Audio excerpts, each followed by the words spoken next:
पुन्हा तोच दिवस.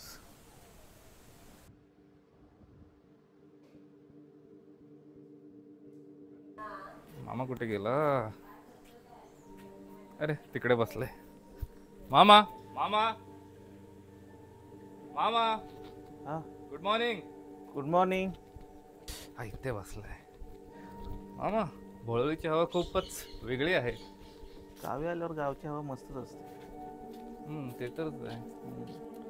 मामा मला त्या समाधीबद्दलच बोलायचं हा, होतं. बोल. ती समाधी किती जुनी आहे. आय गेस मला त्याच्यावरतीच फर्स्ट ब्लॉक केला पाहिजे.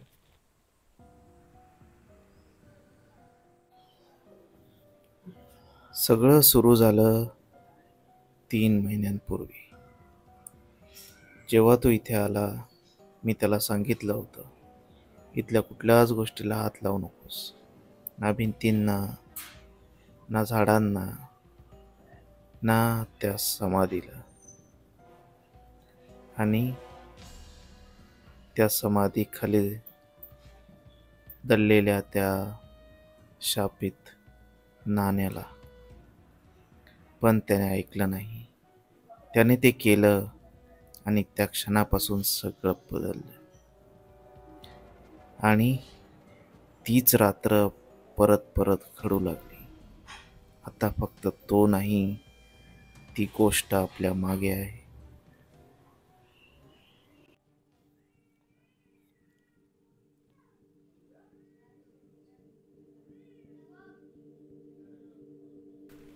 आयुष, साईडला अरे, तिथे बसल्यास ते चांगलं नाही वाटत. आयुष, अरे हे काय करतोस तू इथे? बसलोय. कशासाठी? तू या गोष्टीने इतकी सिरियसली का घेतोस? फक्त समाधी तर आहे. अरे हे सगळं तू करायला काल याला समाधीला स्पर्श केल्यापासून ना, सगळं हे इकडे माझी झाडं सगळी मरायला लागलेत. ओके ठीक आहे, सॉरी. पण मामा इथे बघ ना, असं वाटतंय जसं कोणीतरी खोदलंय, असं निशाणी आहे. मामा हम्म.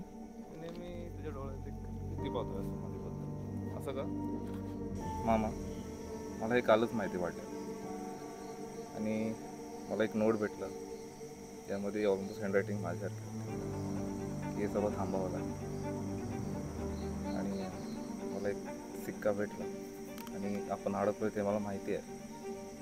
सो मी डिसाईड केलं आहे की ह्याला मी जागेवरती ठेवेन त्याच्या. काय काय बोलतोयस तू?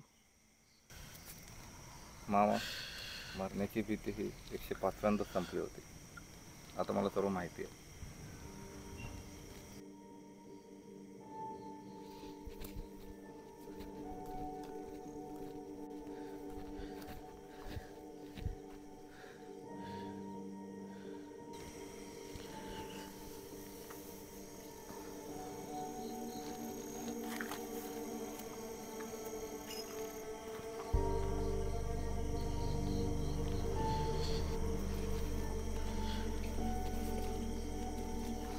आयुष,